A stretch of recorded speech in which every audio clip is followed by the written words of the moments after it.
Bismillahirrahmanirrahim. Assalamualaikum warahmatullahi wabarakatuh.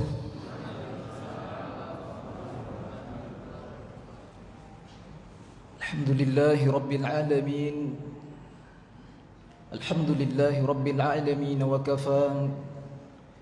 Wassalatu wassalamu ala rasulin nabiyyil mustafa wa ala alihi wa sahbihi wa mawafa. Allahumma akhrijna min dhulumatil wahmi wa akrimna binuril fahm waftah alayna bima'rifatil ilmi wa sahhil akhlaqana bil hilm wanshur alayna min fadaili rahmatik. Subhanaka la ilma lana illa ma 'allamtana innaka antal alimul hakim. Rabbi shrah li sadri wa yassir li amri wahlul 'uqdatam min lisani yafqahu qawli. Allahumma ij'alna mimman yastami'una al-qawla fayattabi'una ahsanah. Allahumma la sahla illa ma ja'altahu sahla wa anta taj'alul hazna idza syi'ta sahla.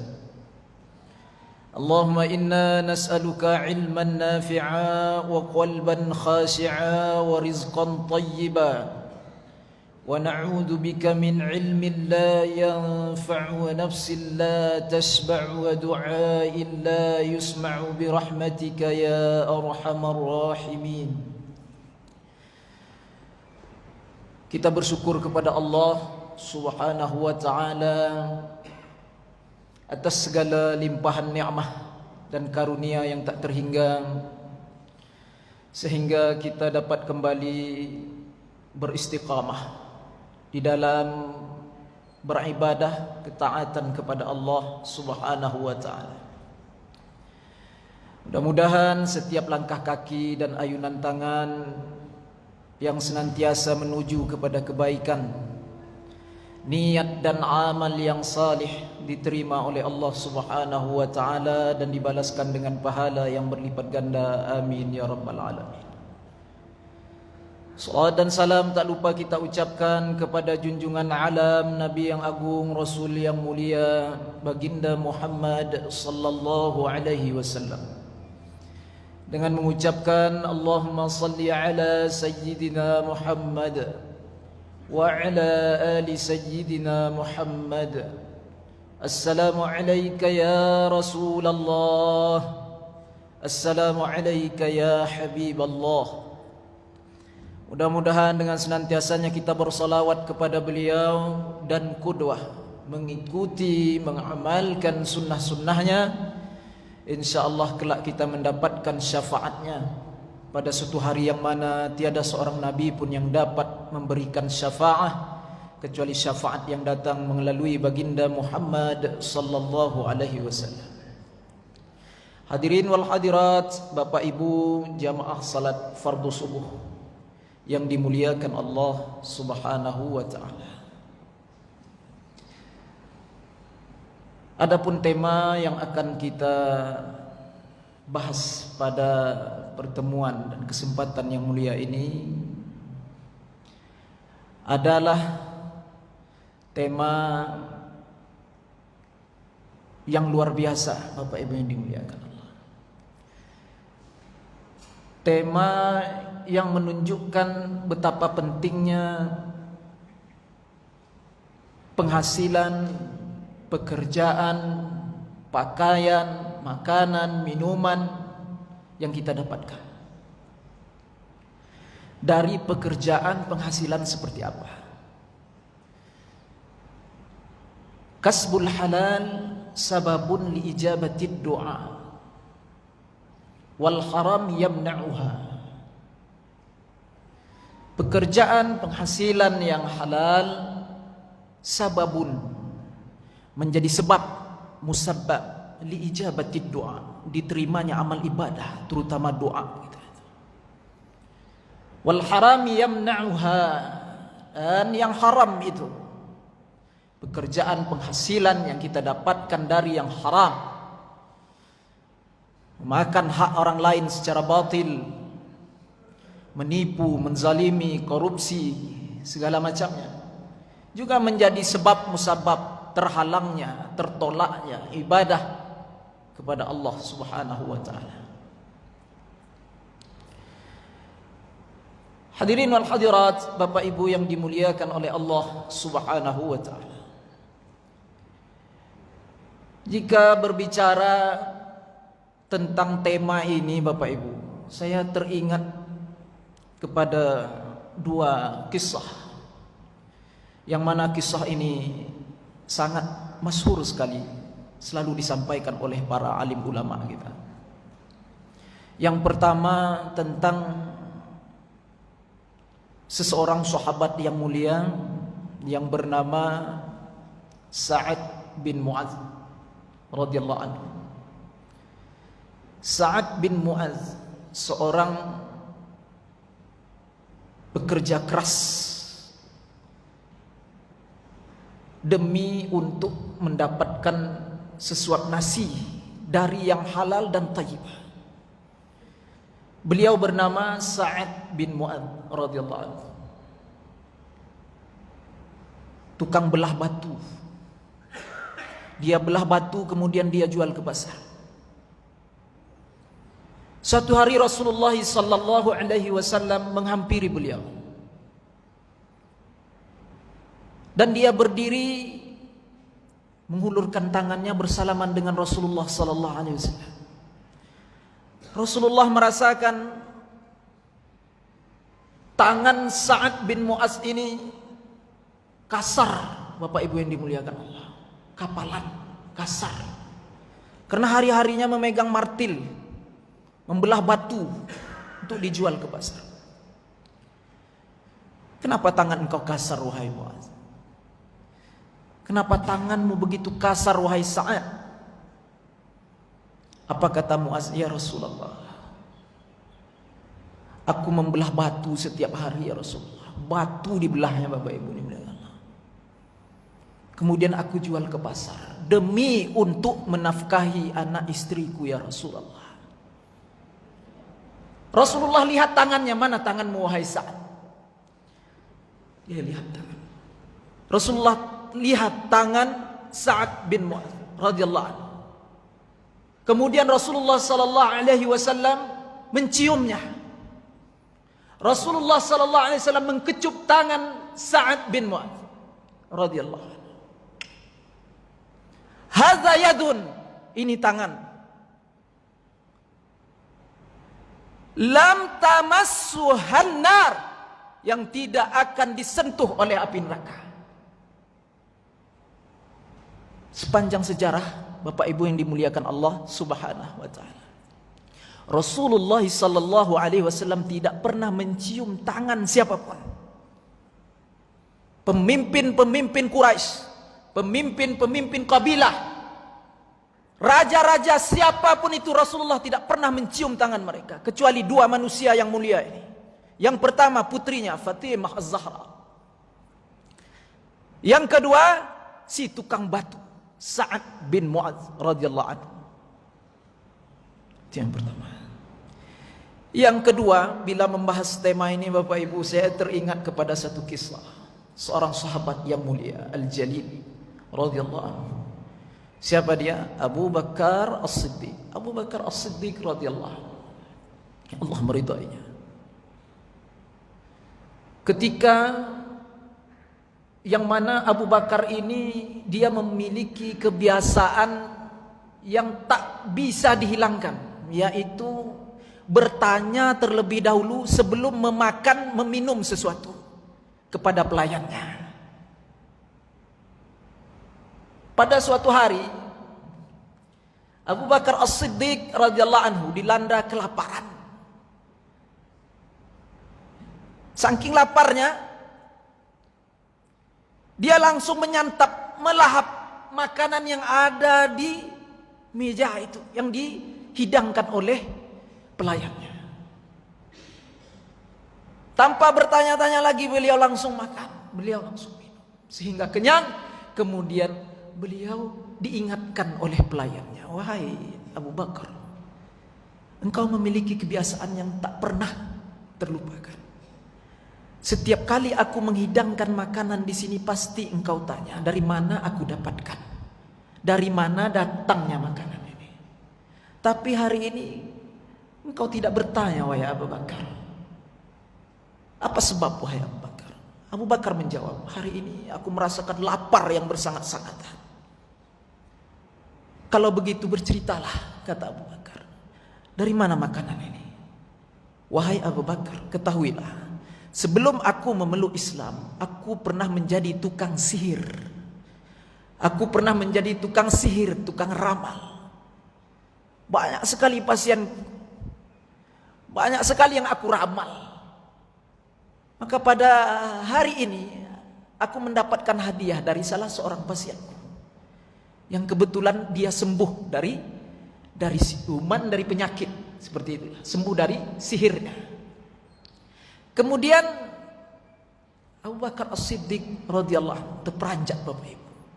Jadi yang kau makan tadi itu, wahai Abu Bakar, itu adalah hasil dari pekerjaan sihirku, hasil dari pekerjaan yang haram. Terkejut Abu Bakar. Seketika itu juga Abu Bakar radhiyallahu anhu memasukkan hujung jari telunjuknya, Bapak Ibu yang dimuliakan Allah. Dia masukkan hujung jari telunjuknya ke dalam tenggorokannya. Dia berusaha untuk memuntahkannya, mengeluarkan apa yang dia makan, mengeluarkan semuanya. Dia usahakan. Ada yang mengatakan untuk banyak minum air. Kemudian dia minum air.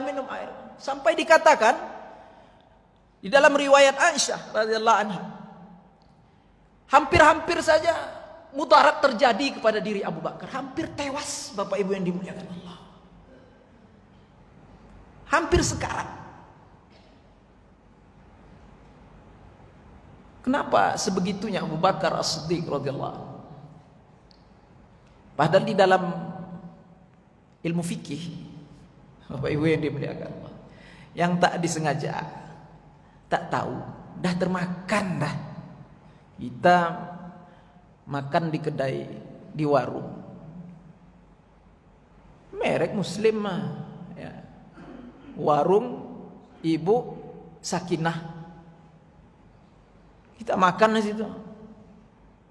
2 hari setelah itu masuk kabar, ya, masuk ke dalam berita, warung Ibu Sakinah ini rupanya menggunakan bumbu-bumbu dari najis, minyak babi, bumbu babi.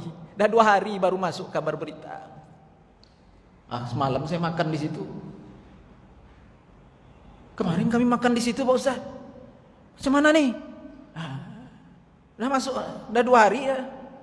Dah keluar pula, dah jadi darah daging pula.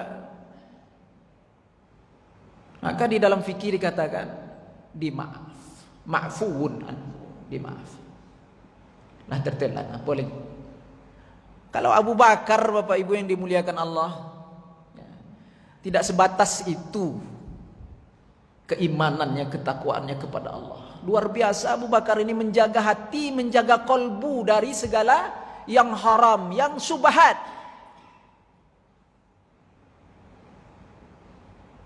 Semua sahabat berkata, wahai Abu Bakar, wahai Abu Bakar. Kenapa sebegitunya wahai Abu Bakar? Tak sengaja, tak apa-apa, dimaaf. Kan tak tahu, tertelan, dah termakan. Apa kata Abu Bakar As-Siddiq radhiyallahu anhu? Aku tahu dimaaf. Tetapi aku teringat qaulan Nabi sallallahu alaihi wasallam. Rasulullah bersabda, daging yang tumbuh dari penghasilan yang haram, pekerjaan yang haram, fannaru aula bihi, maka api nerakalah yang lebih utama membersihkannya. Abu Bakar As-Siddiq radhiyallahu anhu, Pak Ibu yang dimuliakan oleh Allah Subhanahu wa taala. 2 kisah ini luar biasa. Mudah-mudahan Allah berikan taufik kepada kita semua untuk uswah, mencontoh orang-orang yang dimuliakan oleh Allah Subhanahu wa taala ini. Mudah-mudahan Allah jauhkan kita dari perkara-perkara yang haram, perkara-perkara yang syubhat. Ya. Baiklah Bapak Ibu yang dimuliakan Allah, kita masuk ke dalam satu hadis yang diriwayatkan oleh Imam Muslim rahimahullahu taala. Hadis ini datang melalui jalur sahabat yang mulia. Namanya Abu Hurairah radhiyallahu anhu. Abu Hurairah ini memeluk Islam. Masuk Islam pada tahun yang ke-7 setelah hijrah Rasulullah sallallahu alaihi wasallam. Sebelum Islamnya namanya adalah Abdus Syams, hamba matahari. Abdus Syams, hamba matahari. Kemudian setelah beliau hijrah memeluk Islam, Rasulullah merubah namanya. Rasulullah memberikannya nama Abdurrahman bin Sakhar. Sebagian riwayat mengatakan Abdullah bin Sakhar. As-sahhuha, yang terlebih sahihnya adalah Abdurrahman, hamba Allah yang Maha Pengasih, anak dari Sakhar, Abdurrahman bin Sakhar Ad-Dusi. Ad-Dusi ini satu kabilah, satu tempat, ya, nama tempat, nama kabilah di Yaman. Di beliau ini keturunan Yaman, Abu Hurairah. Kenapa masyhur panggilannya Abu Hurairah, tidak Abdurrahman bin Sakhar atau Abdullah bin Sakhar? Nama ini adalah nama julukan, yakni laqab, nama julukan, gelar beliau. Siapa yang melakabnya? Para sahabat radhiyallahu anhum ajmain. Rasulullah juga melakabnya, menjuluknya dengan julukan Abu Hurairah, bapak anak kucing. Beliau ini dalam satu riwayat hadis dikatakan sangat penyayang dengan kucing, Bapak Ibu yang dimuliakan Allah. Sangat-sangat penyayang dengan kucing. Nah, ini sunnah sahabah ini. Penyayang sekali dengan kucing. Setiap kali, ya, beliau jumpa kucing-kucing di pasar, di jalan, di ganggang, selalu beliau pungut. Beliau masukkan ke dalam kum dengan bajunya, kiri kanan dia masukkan. Abu Hurairah tuh lengan baju orang dulu besar-besar, Bapak Ibu, lengan baju orang dulu besar-besar. Dia masuk kiri kanan penuh anak kucing. Dia bawa pulang, dia pelihara. Di antara sekian banyak kucing-kucing itu ada satu kucing yang paling dia sayang, dan Rasulullah juga menyayangi kucing itu. Bila malam tiba, dia letakkan kucing itu di atas pohon.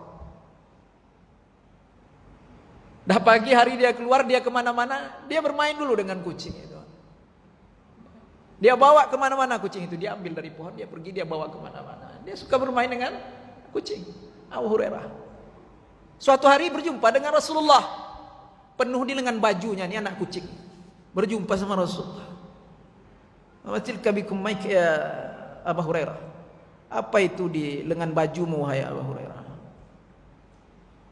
Dia menjawab, anak kucing ya Rasulullah. Kucing ya Rasulullah. Maka di saat itulah Rasulullah SAW memanggil beliau, melakab, menjuluk beliau dengan julukan ya Abu Hurairah, wahai bapak anak kucing. Abu Hurairah. Bapak Ibu yang dimuliakan oleh Allah Subhanahu wa taala, Abu Hurairah ini adalah kana ahfazus sahabah, orang yang paling banyak hafalan hadisnya di antara sahabat-sahabat yang lain, orang yang paling banyak meriwayatkan hadis-hadis di antara sahabat-sahabat yang lain. Ahfazus sahabah dikatakan sahabat yang paling banyak hafal tentang hadis. Walaupun dalam jangka waktu yang singkat, 3 tahun, sebagian riwayat mengatakan 4 tahun lebih kurang, beliau bersama Rasulullah. Kemanapun Rasulullah pergi, dia selalu bersama Rasulullah. Menjadi khuaidim, menjadi pelayan kecil Rasulullah sallallahu alaihi wasallam. Selalu mendengarkan hadis-hadis yang mulia sallallahu alaihi wasallam. Hingga dikatakan 5.374 hadis. 5.374 hadis yang beliau riwayatkan. Itu hafal itu Bapak Ibu yang dimuliakan Allah. Di dalam kolbu itu semuanya.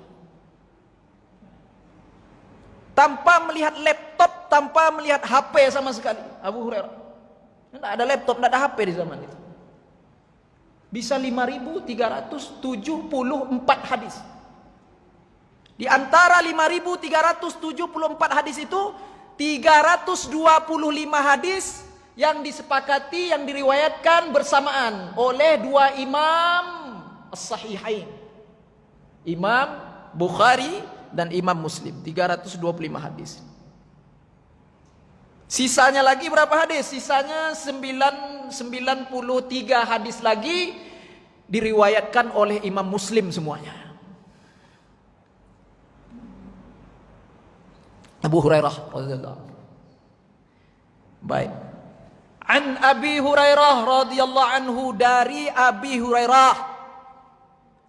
Hadis yang dimulai dengan lafaz an, namanya hadis mu'an'an.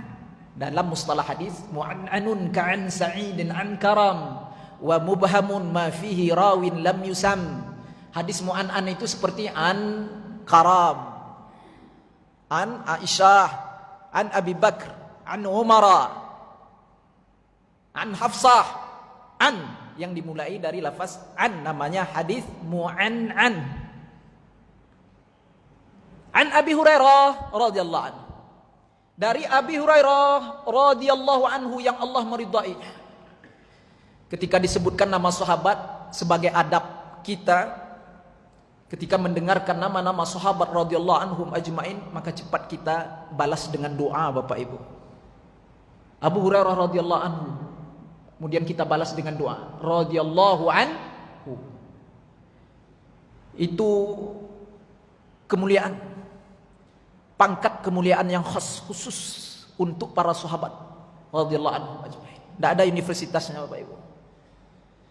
Kalau mau jadi profesor, doktor, LCMA, al-mukri, al-hafiz, segala macamnya, al-faqih, al-muhaddith, al-mu'arrikh, ada sekolahnya, ada tempat menuntut ilmunya. Tapi kalau RA ini, itu kalau ditulis dengan bahasa Indonesia RA, ini tidak ada universitasnya, Bapak Ibu, tidak ada sekolahnya. Di mana para sahabat mendapatkan gelar RA itu? Mereka langsung tarbiyah. Mereka langsung mengaplikasikan apa yang mereka tahu, apa yang mereka dengar, langsung dari Rasulullah sallallahu alaihi wasallam. Langsung tarbiyah. Langsung mewujudkan itu semua di dalam kehidupan mereka. Maka sehingga dikatakan radhiyallahu anhum wa radu anhu, dzalika liman khasyya rabbah. Allah ridha kepada mereka, mereka ridha kepada Allah subhanahu wa ta'ala. Surga itu, Bapak Ibu yang dimuliakan Allah, pangkat kemuliaan, jaminannya surga itu radhiyallahu anhu. Kita ada sini yang punya pangkat, yang bisa menjamin kita masuk surganya Allah subhanahu wa ta'ala. Tidak ada. Sahabat itu RA radhiyallahu anhu. Maka kita cepat jawab radhiyallahu anhu. An Abi Hurairah radhiyallahu anhu, dari Abi Hurairah yang Allah meridai. Beliau berkata, qala Rasulullah sallallahu alaihi wasallam, Rasulullah sallallahu alaihi wasallam bersabda. Ketika juga disebutkan nama Rasulullah, cepat kita jawab, balas dengan selawat sallallahu alaihi wasallam. Al-bakhilu, al-bakhilu, al-bakhilu, 3 kali Rasulullah. Man dzukira indahu, man dzukirtu indahu falam yusalli alayya. Mereka yang disebutkan namaku di hadapannya, atau ketika mereka mendengar orang yang berselawat kepadaku, falam yusalli alayya, tetapi dia tak mau kembali berselawat kepadaku. Al-bakhil, al-bakhil, al-bakhil. Bakhil betul orang itu, kata Rasulullah SAW. Itu yang sebenarnya yang bakhil itu, Bapak Ibu. Yang pelit mengeluarkan hartanya untuk diinfakkan di jalan Allah, bakhil juga. Tapi ini sampai 3 kali diulang Rasulullah. Yang bakhil itu, yang bakhil itu, yang sangat bakhil itu, orang yang bila mana disebutkan namaku di hadapannya, kemudian mereka enggan untuk bersolawat kepadaku sallallahu alaihi wasallam. Qala Rasulullah sallallahu alaihi wasallam, Rasulullah sallallahu alaihi wasallam bersabda, innallaha ta'ala tayyibun, innallaha ta'ala tayyibun, sesungguhnya Allah subhanahu wa ta'ala itu tayyib. Apa itu tayyib? Di dalam kitab Fathul Mubin Syarah Arba'in lil Imam Ibn Hajar Al-Haytami Asy-Syafi'i. Beliau mensyarahkan hadis ini. Itu Syarah Arba'in itu, kitab itu. Ada rezeki belilah, dahsyat kitab itu. Tapi belum ada terjemahannya bahasa Arab. Bahasa Arab. Tidak apalah, kita beli, kita cari guru, belajar. Fathul Mubin, Syarah Arba'in. Syarah 40 hadis kitab Arba'in namanya. Yang 40 hadis yang dituliskan oleh Imam An-Nawawi Asy-Syafi'i rahimahullahu ta'ala. Di dalam kitab tersebut, Imam Ibn Hajar Al-Haytami mengatakan, Innallaha tayyibun, sesungguhnya Allah itu tayyibun. Apa artinya? Tahirun, munazzahun, an jami'in naqais. Tahirun, munazzahun, an jami'in naqais. Allah itu suci, lagi pula disucikan dari segala sifat-sifat kekurangan. Allah itu suci, lagi pula disucikan dari segala sifat-sifat kekurangan. Apa contohnya sifat-sifat kekurangan bagi Allah Subhanahu wa ta'ala? Jika ada seseorang berkata, Bapak Ibu, Allah itu melihat dengan mata katanya. Allah itu melihat dengan mata katanya. Ini sifat-sifat kekurangan bagi Allah. Jadi kita sebagai seseorang yang muslim, yang beriman kepada Allah dan Rasulnya, yang berakidah, akidah ahlus sunnah wal jamaah, wajib kita menafikan itu semua. Wajib kita tolak itu, nafikan dari hati kita, luruskan akidah kita kembali. Allah melihat, tidak butuh mata. Mata ini alat. Allah tak butuh alat, yang namanya mata itu untuk melihat. Tapi kalau kita, makhluk Allah, melihat butuh alat yang namanya mata. Nah, itu bedanya maha melihat dengan melihat saja, Bapak Ibu yang dimuliakan. Kita ini basar aja melihat. Allah itu basir, maha melihat. Jadi kalau dah maha tuh, tidak butuh mata untuk melihat. Tidak butuh alat apapun itu untuk melihat. Itu maha basir, maha melihat. Jadi kalau ada orang bilang Allah itu ada mata, mata yang berupa, yang berbentuk, iyalah dia bilang tidak sama dengan mata kita, tapi dia bilang, ini hati-hati nih. Banyak nih pengajian ini. Udah banyak nih, bukan baru nih Bapak Ibu. Paham-paham mujassimah, paham-paham musyabbihah, kelompok-kelompok yang nyata-nyata telah disesatkan oleh para ulama, sekalian ulama. Di dalam kitab Jami' Ahkam lil Imam Al-Qurtubi radhiyallahu anhu. Jadi 73 golongan yang semuanya sesat kata Rasulullah itu, kecuali orang-orang yang berada di atas sunnahku, apa yang aku bawakan. Di situ detil satu-satu disampaikan oleh Imam Al-Qurtubi, satu-satu. Jami' Ahkam, tafsir Al-Quran luar biasa Bapak Ibu. Imam Qurtubi menjelaskan satu-satu siapa itu 73, 72 golongan itu. Termasuklah di situ kelompok-kelompok musyabbihah, mujassimah, orang-orang yang menyerupai Allah dengan ciptaannya, dengan makhluknya. Kalau ada orang bilang Allah itu melihat dengan mata, wajib kita nafikan. Luruskan lagi akidah kita, betulkan akidah kita. Allah tidak melihat dengan mata. Allah melihat dengan basirnya, sifat maha melihatnya. Kalau kita ini butuh mata untuk melihat, dan kita melihat ini Bapak Ibu menumpang dengan sifat basirnya Allah. Kita melihat ini menumpang dengan sifat maha melihatnya Allah. Jadi alat ini untuk melihat. Adapun pemandangan itu yang dapat kita lihat merah, kuning, hijau, indah segala macamnya, kita menumpang dengan sifat basirnya Allah Subhanahu wa ta'ala. Kalau ada orang bilang Allah itu ada kaki, ada tangan, wajib kita nafikan itu. Wajib kita nafikan. Luruskan lagi akidah kita. Allah tak butuh kaki untuk berdiri. Dia qayyum, maha berdiri, tak butuh kaki untuk berdiri. Allah tak butuh tangan untuk memegang.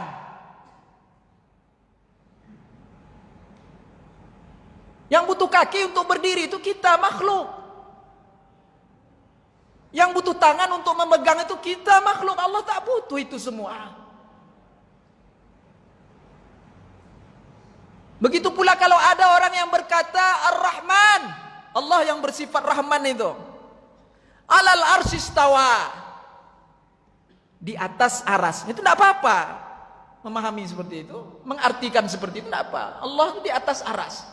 Apanya yang di atas itu? Nah, itu yang mesti dipahami betul-betul, diluruskan betul-betul, disucikan hati kita dari sekalian sifat-sifat yang akan menyerupai Allah itu dengan makhluk. Itu yang kita khawatirkan.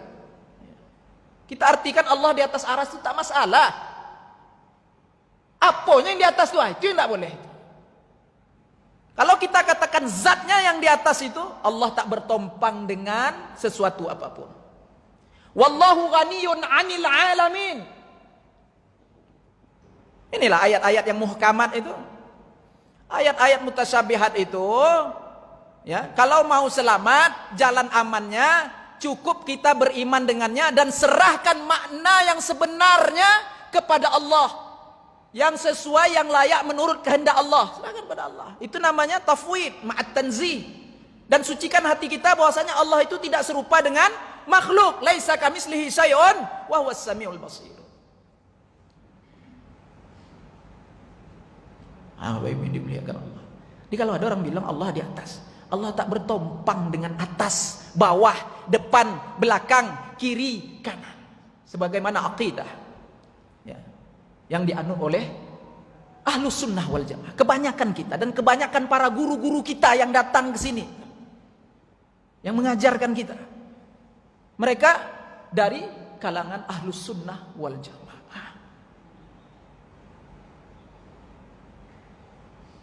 Jadi kalau dikatakan Allah itu di atas, apalagi duduk di atas kursi, kursi itu di atas aras, wah,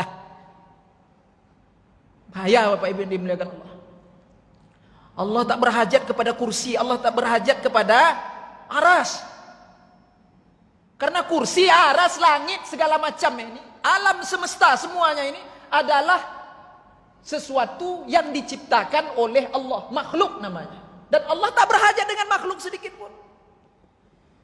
Walam yakul lahu kufuwan ahad. Allah tidak setara dengan sesuatu apapun. Kalau dikatakan di atas dia bisa ditunjuk setara dia, bisa ditunjuk-tunjuk, itu bukan Allah. Ditunjuk berarah dia. Maka di dalam akidah kita diajarkan Al-Imam At-Tahawi, akidah yang menjadi panutan kebanyakan para alim ulama kita Ahlus Sunnah wal Jamaah, Sawadul Azam, kebanyakan ulama. Imam At-Tahawi tak ada yang tak kenal. Kalau ilmu akidah beliau inilah jago. Beliau ini tuannya. Khas ilmunya di dalam bidang ini, bidang akidah. Apa kata Imam At-Tahawi? Inna Allah Ta'ala, sesungguhnya Allah itu munazzihun an jihati sittah. Allah itu suci dari arah yang 6. Allah tidak berhajat dari arah yang 6. Atas, bawah, depan, belakang, kiri, kanan. Allah tak berhajat dengan itu semua. Karena itu semua adalah makhluk. Atas, bawah, depan, kiri, belakang, semua itu makhluk. Dulu belum ada, kemudian diciptakan oleh Allah. Dan Allah tidak berhajat dengan itu. Allah itu sampai sekarang seperti sedia kalanya, tidak berhajat dengan makhluk. Ini kalau mau masuk lebih detail, panjang lebar, kaji di dalam bidang akidah, Bapak Ibu yang dimuliakan Allah. Itu yang dimaksudkan innallaha thayyibun di dalam hadis tadi itu. Karena di situ terselip pesan-pesan nilai-nilai akidah, maka wajib rasanya saya sampaikan. Bukan mau berpanjang lebar di situ, tidak. Innallaha thayyibun. Sesungguhnya Allah Subhanahu wa taala itu suci, lagi pula disucikan dari segala sifat-sifat kekurangan. Nah, itulah dia maksudnya tadi Bapak Ibu yang dimuliakan Allah. Kemudian kita lanjutkan hadisnya. Innallaha thayyibun, sesungguhnya Allah itu suci lagi pula disucikan. La yakbalu, dan Allah itu tidak terima illa thayyibah. La yakbalu illa thayyibah, Allah tidak menerima baik itu dari amal ibadah kita ataupun harta amwal gitu, yang kita kerjakan, yang kita sedekahkan, infakkan, wakafkan di jalan Allah Subhanahu wa taala, illa thayyibun, kecuali dari yang suci-suci. Allah itu suci dan Allah tidak terima baik dari amal ibadah kita ataupun harta yang kita sedekahkan, yang kita infakkan, kecuali dari yang suci-suci. Kalau amal ibadah itu yang Allah terima yang suci, Bapak Ibu. Seperti apa itu amal ibadah yang suci itu? Amal ibadah yang terlepas dari riya. Amal ibadah yang suci dari syirik. Amal ibadah yang suci dari niat-niat selain untuk Allah. Itu Allah tak terima. Jadi yang Allah terima itu yang kita kerjakan dengan tulus karena Allah Subhanahu wa taala. Baik di dalam amal ibadah kita, salat 5 waktu, sedekah, haji, umrah, puasa, segala macam. Allah hanya terima yang suci-suci, niat yang bersih, tulus lillahi ta'ala, karena Allah Subhanahu wa ta'ala. Begitu pula harta, Bapak Ibu yang dimuliakan Allah, yang kita sedekahkan, yang kita infakkan, yang kita wakafkan di jalan Allah, layak balu, Allah tidak terima kecuali yang suci. Maksudnya apa? Dari pekerjaan yang halal, pekerjaan yang baik-baik, halalan thayyibah. Kemudian kita sedekahkan, infakkan di jalan Allah fi sabilillah, barulah Allah terima. Bagaimana harta yang kita sedekahkan itu jikalau datang dari penghasilan pekerjaan yang haram? Imam Ibnu Hajar Al-Haytami Asy-Syafi'i menjawab di dalam kitab syarahnya tadi, Syarah Arba'in tadi, Fathul Mubin. Beliau berkata, adapun yang bersedekah dengan harta yang haram itu, bersedekah dengan duit korupsi, duit menipu, duit sabu. Imam Ibnu Hajar Al-Haytami mengatakan la yuqbalu. Allah tidak terima sedekahnya. La yuqjaru, la yuqbalu, la yuqjaru. Tidak diterima, tidak diberikan pahala. Bal ya'sam bihi, bahkan dia berdosa dengan perbuatannya itu. Dia tahu hasilnya hasil haram, pendapatannya pendapatan yang haram, kemudian dia bersedekah dengannya, dia sadar, dia tahu. Maka Imam Ibnu Hajar Haytami sekali lagi saya katakan, beliau katakan la yuqbalu, tidak diterima. La yu'jaru, tidak diberikan pahala. Bal ya'samu bihi, bahkan dia berdosa dengan itu. Kalau ibadah salat ini bagaimana kira-kira Bapak Ibu? Pakaian yang haram ini, baju yang haram ini, peci yang haram, mukena yang haram, tasbih yang haram. Imam Ibnu Hajar juga menjawab di dalam Syarah Fathul Mubin kitabnya. Apa kata beliau? La yujar. Tidak diberikan pahala.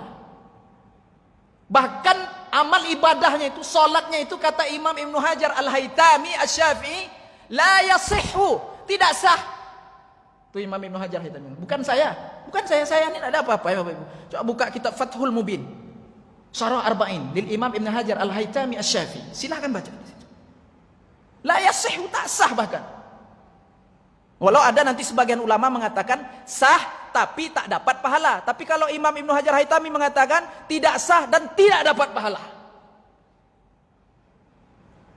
Jadi kalau kami yang menerima ini macam mana Pak Ustadz? Kata pengurus masjid pula, ya kan?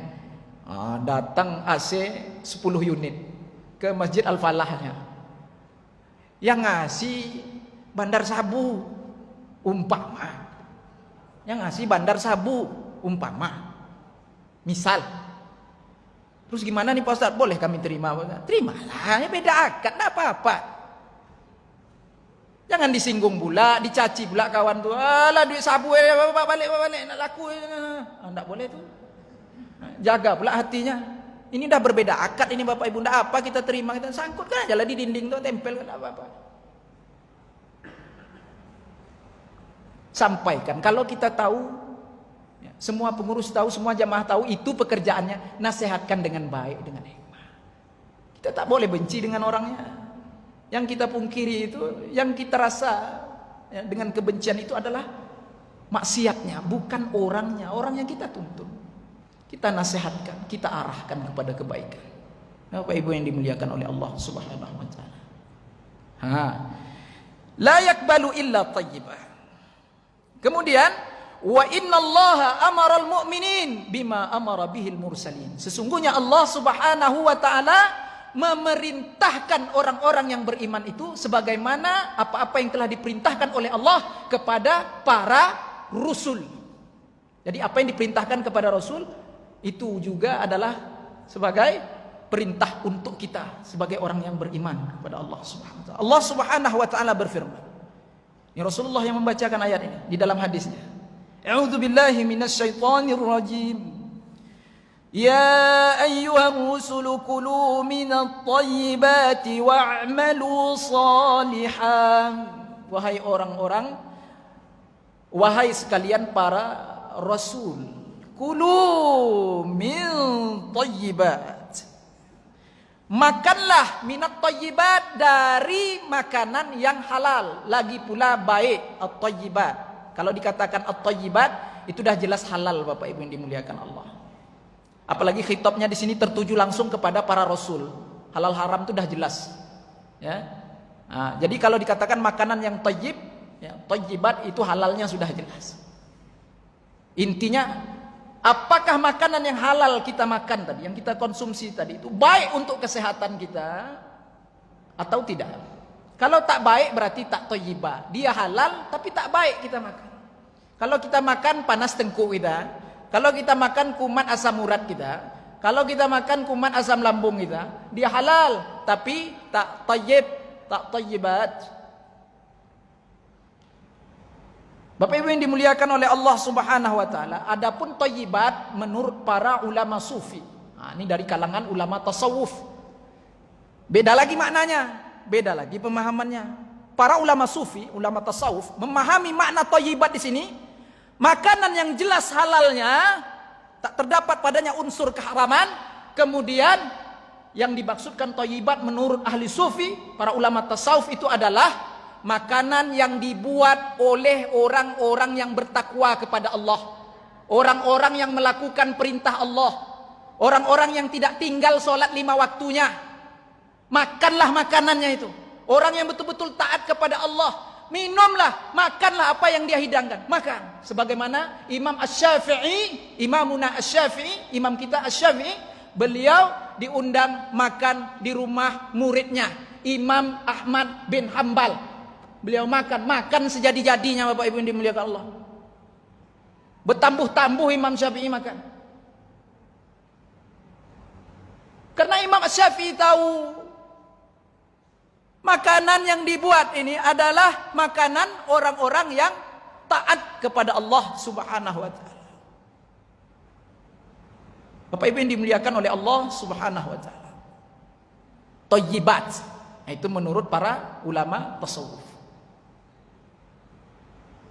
Ulama tasawuf ini dia lebih disiplin Pak, masalah makan minum ini Pak. Kalau kita halal haram dah jelas, yang penting tak haram. Itulah gitu. Fikih. Kalau ulama tasawuf ini tak mau Pak. Dikajinya pula orang yang buat makanan itu. Dikajinya orang yang buat makanan itu. Siapa yang buat? Sholat tak dia? Tutup aurat tak dia? Taat tak dia? Kalau tidak jangan dimakan. Kalau kita makan juga nanti perangai kita sama dengan dia. Lalai hatinya itu menular ke kita. Kata para ulama sufi. Orang tasawuf ini luar biasa Pak. Bapak Ibu yang dimuliakan oleh Allah Subhanahu wa taala, kita mulailah dulu dari yang dasar ini. Hindari dulu yang halal, hindari dulu yang haram, yang haram, yang haram, yang syubhat, yang syubhat, yang syubhat. Berusaha untuk mendapatkan yang halalan thayyibah. Itu jalan dulu. Nggak usah kaji dalam-dalam itu lagi. Nah, ini Bapak Ibu yang dimuliakan oleh Allah Subhanahu wa taala. Hindari yang namanya riba. Ini penyakit umat sekarang nih, Pak. Kalau bisa cari kitab, mana kitab yang bilang boleh riba nih? Mana perkataan-perkataan akwal pendapat ulama yang mengatakan riba itu boleh? Ada enggak selahnya? Ada enggak kitabnya jilid berapa? Kalau ada pun pendapat yang lemah pun enggak apa, asal ada yang ngomong boleh. Nah, ini cari terus ini. Itu aja lah yang kita patut latih hati kita dulu. Yang haram-haram itu, yang subahat-subahat, riba, segala macam itu, hindari itu dulu. InsyaAllah Allah mudahkan. Allah mudahkan untuk ke peringkat yang lebih tinggi daripada itu. Seperti yang saya katakan tadi, ya, para ulama as-sufi, ulama tasawuf. Pak Ibu yang dimuliakan oleh Allah Subhanahu wa taala. Kemudian Rasulullah sallallahu alaihi wasallam bersabda lagi, beliau membacakan ayat firman Allah Subhanahu wa taala, a'udzubillahi minasyaitonir rajim, ya ayyuhar rusul kulu minat thayyibati wa'malu salihah. Wahai para rasul, makanlah, minumlah dari yang halal dan thayyibah dan beramal solehlah. Kenapa disangkut pautkan amal soleh dengan makanan yang thayyib? Karena bersangkut paut, sangat berhubungan Bapak Ibu yang dimuliakan Allah. Makanan yang masuk ke dalam perut kita ini berhubungan dengan amal soleh. Kalau kita tak mampu menjaga makanan yang masuk ke dalam perut kita ini, yang subahat lewat, hak orang hak kita juga. Sejengkalnya Pak Ustadz, sejengkal kan sikitnya, atas sejengkal bawahnya, atas sejengkal bawahnya 7 lapis itu. Ini kan bahasa orang kita, sejengkalnya anak papa sejengkal, atas sejengkal bawah dalam itu. Besar pertanggungjawabannya. Kemudian Bapak Ibu yang dimuliakan oleh Allah Subhanahu wa taala, amal soleh itu berpengaruh dengan makanan.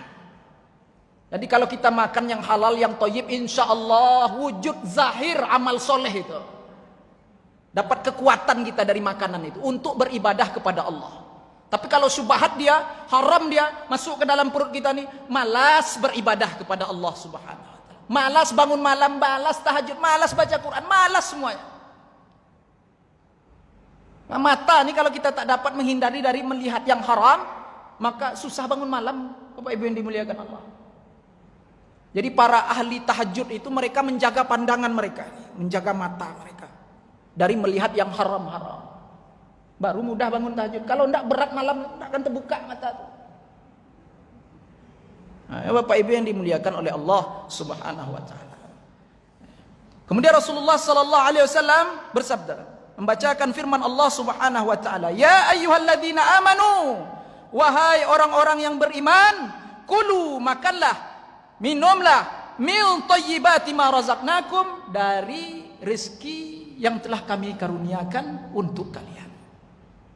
Kanlah yang halal, kanlah yang thayyib, ya, dari apa-apa yang telah kami karuniakan kepada kalian. Kemudian Rasulullah sallallahu alaihi wasallam melanjutkan sabda beliau yang mulia, tsumma dzakara ar-rajula, kemudian beliau menceritakan tentang seseorang lelaki yutilus safar, yang sedang di perjalanan.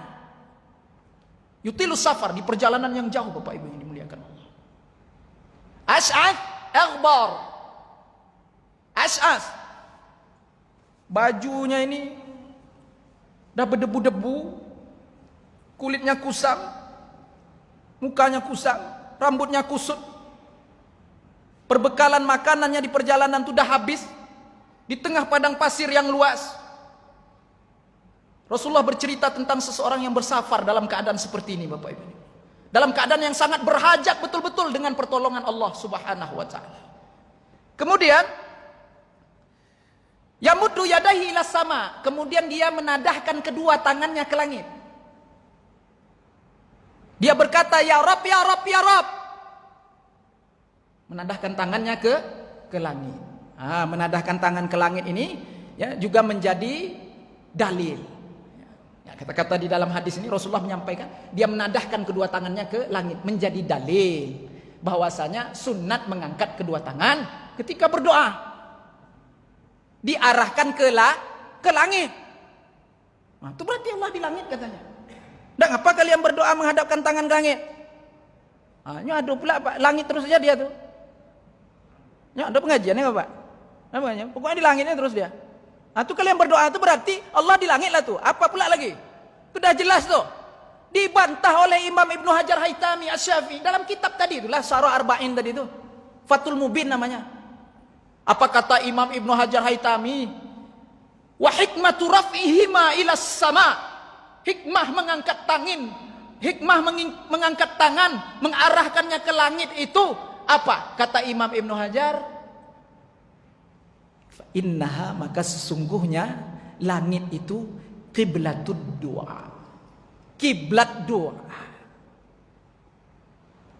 Li'annaha, karena bahwasanya langit itu qiblatud doa, kiblat doa, tempat kita mengarahkan tangan ketika berdoa, bukan menunjukkan di situ Allah, tempat Allah, indah dah.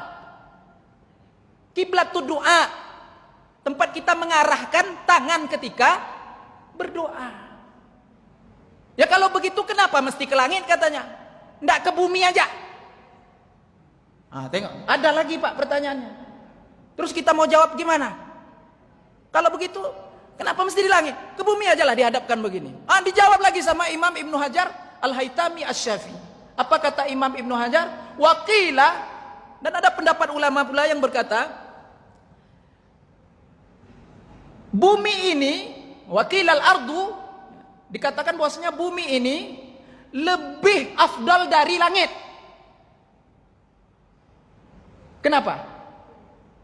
Kenapa bumi ini lebih afdal dari langit?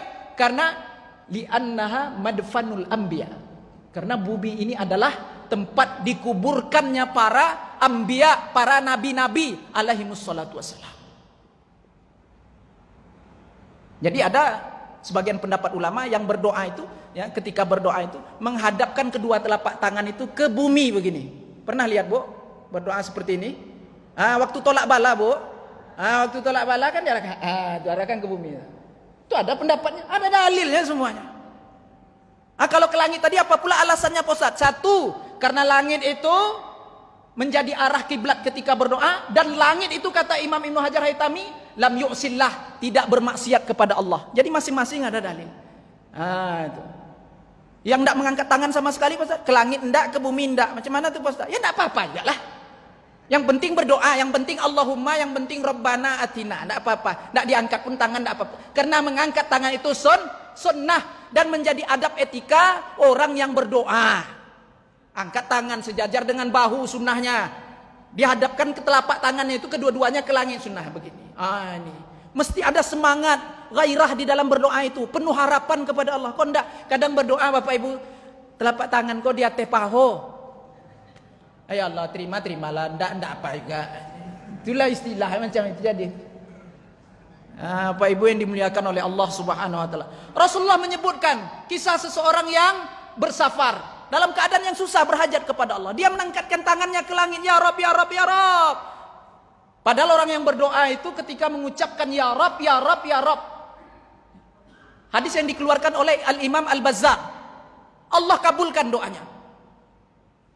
Orang yang menyeru ya Rabb, ya Rabb, ya Rabb di dalam doanya itu, Allah kabulkan doanya. Begitu pemuda ini menyeru kepada Allah ya Rabb, ya Rabb, ya Rabb.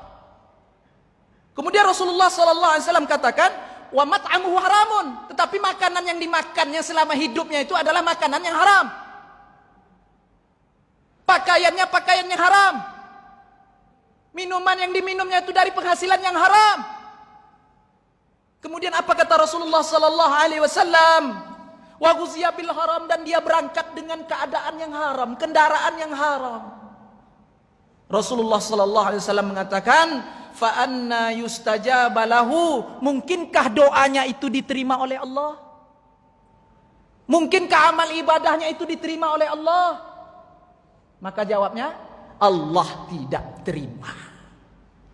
Ya Bapak Ibu yang dimuliakan oleh Allah Subhanahu wa taala. Begitu pula orang yang berangkat haji, umroh dengan harta yang haram. Hadis yang dikeluarkan oleh Al-Imam At-Tabarani. Ketika seseorang itu berangkat haji umrah dengan harta yang haram, menipu, menzalimi, memakan hak orang lain secara batil, dengan harta tersebut dia berangkat haji umrah dengan duit korupsi. Banyaklah macam-macam penghasilan yang haram. Dia berangkat dengan hasil tersebut. Dalam satu hadis yang dikeluarkan oleh Imam At-Tabarani, Rasulullah sallallahu alaihi wasallam bersabda, ketika dia meletakkan kakinya di kendaraannya itu, kemudian dia bertalbiyah kepada Allah Subhanahu wa taala. Labbaik Allahumma labbaik. Jika penghasilannya itu dari yang halal, langsung dijawab, diseru oleh malaikat dari langit. Fayunadi munadin, dijawab oleh malaikat dari langit. Apa kata malaikat? Labbaika wa sa'daika. Selamat datang, kata malaikat. Ini hasilnya halal. Ya. Hasilnya dari pekerjaan yang baik. Labbaika wa sa'daika. Selamat datang. Kebahagiaan untukmu dunia dan akhirat, kata malaikat. Tapi kalau penghasilannya itu, uang yang dibawanya itu, kendaraan yang dibawanya itu, dari hasil yang haram, maka langsung malaikat menjawab dari langit. Fayunadi munadin. La labbaik, wala sa'daik. Tidak ada labbaik, kata malaikat. Oh, itulah bahasanya. Tidak ada sa'daik, kata. Fala'natullah alaih. Tidak ada labbaik, tidak ada sa'daik. Allah hinakanlah engkau, kata malaikat. Ini Bapak Ibu yang dimuliakan Allah. Bolak-balik haji umrah berpuluh-puluh kali, perangai model itu juga. Itulah tu. Tak ada perubahan di dalam kehidupan. Ciri alamat, kata Imam Al-Ghazali rahimahullah ta'ala, diterimanya amal ibadah seseorang itu merubah kehidupannya. Merubah kehidupannya. Dari tabiat yang tak baik menjadi baik. Ucapannya, lisannya yang selalu menyakiti orang lain, sehingga dapat berbicara, bercakap, bertutur kata dengan kata-kata yang lembut. Tidak lagi menyinggung perasaan tetangganya. Tidak lagi menyinggung perasaan orang lain. Berubah kehidupannya. Allah islah kehidupannya. Allah perbaiki. Itu tandanya amal ibadah kita diterima oleh Allah Subhanahu. Tapi semakin banyak ibadah, semakin sombong. Semakin banyak ibadah, semakin banyak orang yang tersakiti dengan lisan kita, dengan tangan kita, dengan perbuatan kelakuan kita. Itu tanda alamat, kata Imam Al-Ghazali rahimahullah, Allah tolak amal ibadah kita itu. Salah satu sebab penolaknya adalah makanan yang haram, pakaian yang haram. Maka ketika sholat, Bapak Ibu yang dimuliakan Allah, ketika beribadah kepada Allah, baju yang kita pakai ini, kain sarung yang kita pakai, peci yang kita pakai, tasbih yang kita gunakan untuk bertasbih, subhanallah, subhanallah.